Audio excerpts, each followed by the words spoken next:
Hello everyone, my name is Tom and today I'll be showing you guys the 6 pillars of our game's mechanics in Excel. Starting off with the exploration portion. As our game is an action-adventure game, we wanted to make sure that the player has sufficient things to explore.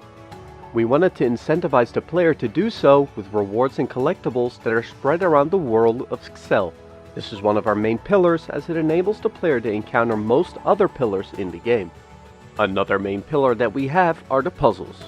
At the start, there will be puzzles that are simple in order to get the player warmed up.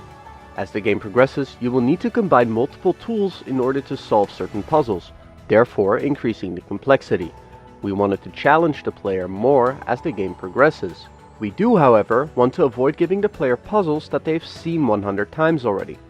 A small teaser that I can give you is that some puzzles will be on not 1, but 2 dimensions. But I will leave that for a future video. What we will be talking about in this video though is the fighting pillar. When it comes to combat, we're focusing more on modern Zelda-like games. The majority of the combat techniques, such as parrying, will be available from the start and can be used before they are taught to the player. We also want the player to use the gadgets that he acquires in combat. It is important to us that we enable multiple playstyles for the player. If you are very skilled, you might not be very reliant on character upgrades and enjoy the challenge. Alternatively, you can prepare through the means of exploration and crafting to make useful potions or upgrades that help you in the fight. Everyone should be able to beat this game at their own pace. Another thing that you can go through at your own pace is the story. The story is a huge part of this. It is what ties the game together. We want to introduce you to charming characters that are part of this adventure. We also want the player to be able to find additional story snippets through the means of exploration and talking to NPCs.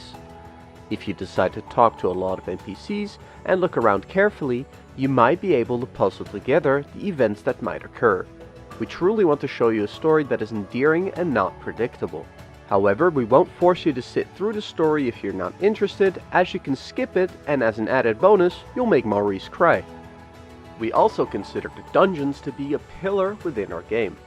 Our dungeons will not be like the shrines in Breath of the Wild, as they are much longer and monumental experiences. In here, we want to push the player to use everything that they have been taught up to this point in the overworld.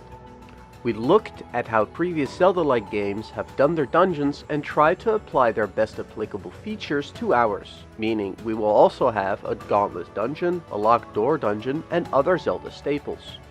A huge shout out to Game Maker's Toolkit, by the way, for making great analytical videos and making our lives so much easier.